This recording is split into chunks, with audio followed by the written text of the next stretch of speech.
Dude. Wait till you see the... No, no, no, no.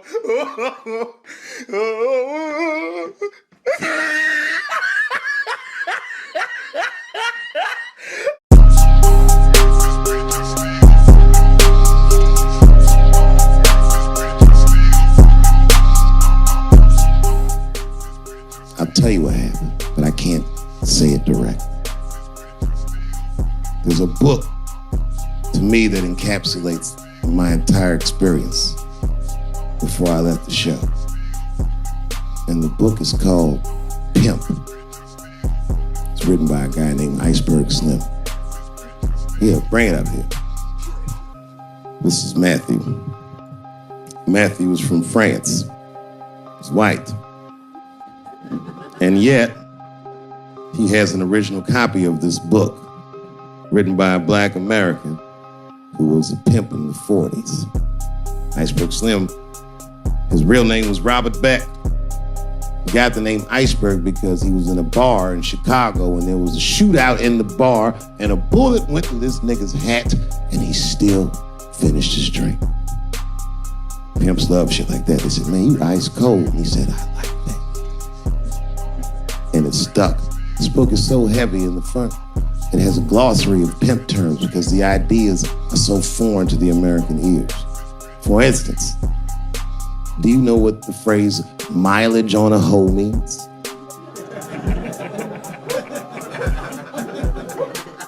Of course you don't. Mileage on a hoe is a very wild concept. It means that pimps understand there's a finite amount of bad shit a person can do before they'll lose their fucking mind. And a good pimp can look at a woman that he's never seen before and call it, she's good for 500 fucks. That's her mileage. Anything over that, that bitch is gonna spill. They do it to you. Why the fuck you think most of us work from 9 to 5? 9 to 6 might kill a bitch.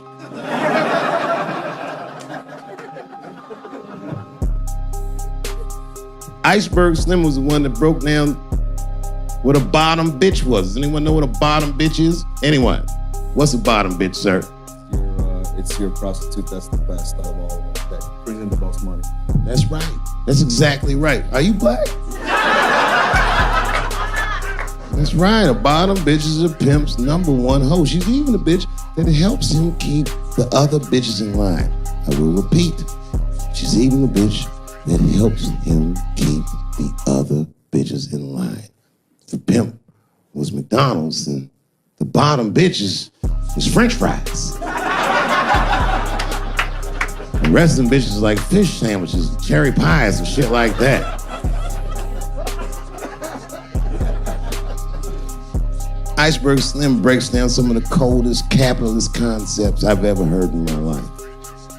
He describes in detail how these men break women so that they will give them the money that they make with their own bodies. There's a story in here so cold it makes me shudder to think about it. But Iceberg Slim is trying to control the woman that he finds uncontrollable. So he asks older pimp how he can rein her in. And the older pimp says, oh, that's easy, Iceberg. All you have to do is beat that bitch with a coat hanger and then run her a bath and give her some pills. She'll be so grateful that you fixed her that she'll forget you were the motherfucker that beat her in the first place. That's some cold shit. Now, end of this book, Iceberg Slim tells a story. It's kind of the crescendo of the book. And in the story, Iceberg Slim's bottom bitch is at the end of her mileage. If she was good for 500 fucks, she was at 498. She was bubbling. You could see it. She was going crazy. She started saying all kinds of shit. Oh, I always wanted to be in circus. Circus, this bitch is loose. I can juggle too, you know. Juggle? He had to let her go. It's hard to let her go. A bottom bitch go. And he wasn't ready to let her go because his organization couldn't handle losing her. She didn't know that. She didn't know how important she was. So what he did was, he called her to a diner. He said, look, bitch, You and I gotta part ways. She said, fine, motherfucker, I don't need you anyway because I know somebody at Ringling Brothers. She's like, all right, bitch, whatever. I got one last trick for you. It's a big money trick. You do this for me, you get paid, I get paid, and we go our separate ways. He said, fine, motherfucker, what do you want me to do? He said, okay, there's a guy in that hotel across the street. He's waiting for you in room number 7. I want you to go over there and I want you to fuck him. But before you do, I need you to put some of this stuff in his drink. And then he's gonna fall asleep.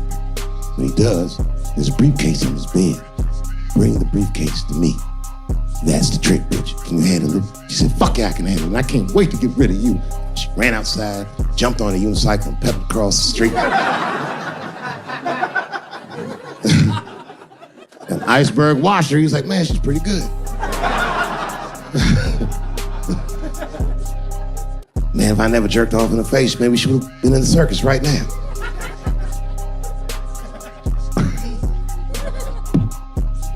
And she runs up to the motel steps and she disappears in room number 7. And she's gone for a real long time. Real long time. So long, in fact, that Iceberg got a little worried.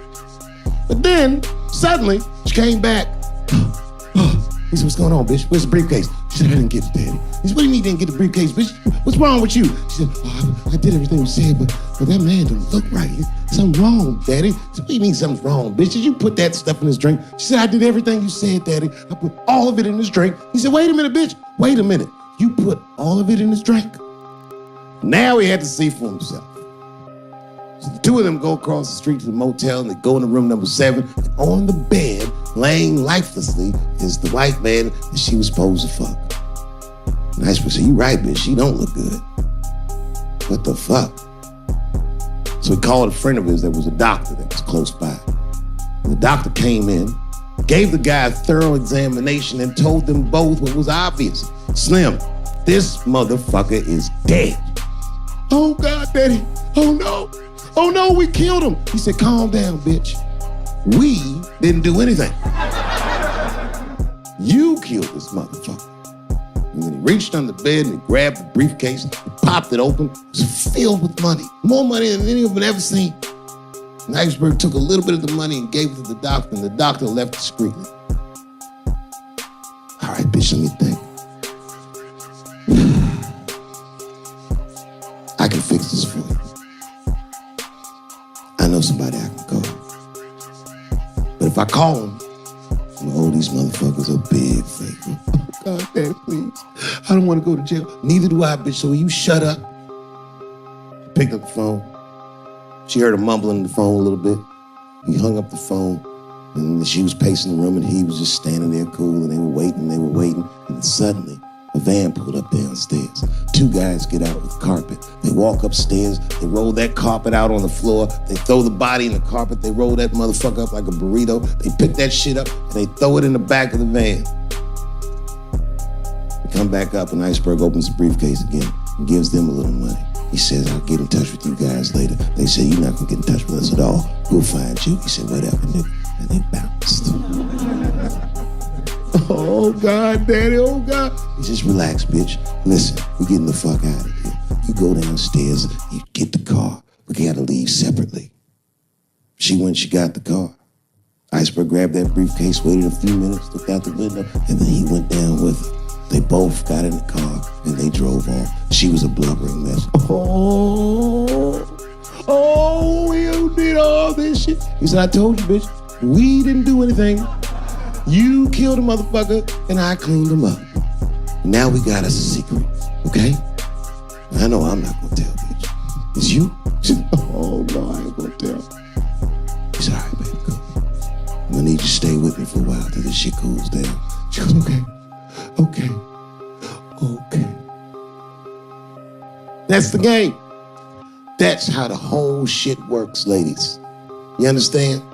This bitch was at the end of her mileage. She was at 498. She ended up tricking for Iceberg for another 6 months.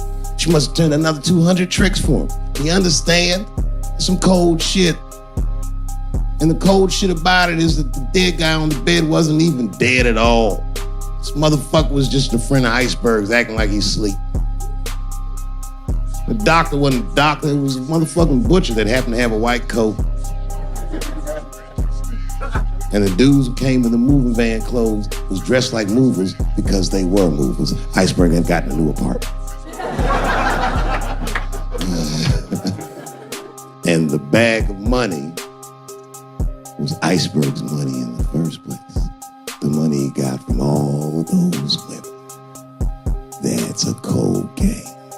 That's the motherfucking Capitalist Manifesto. And that's why I went to South Africa. So now we got us a little secret.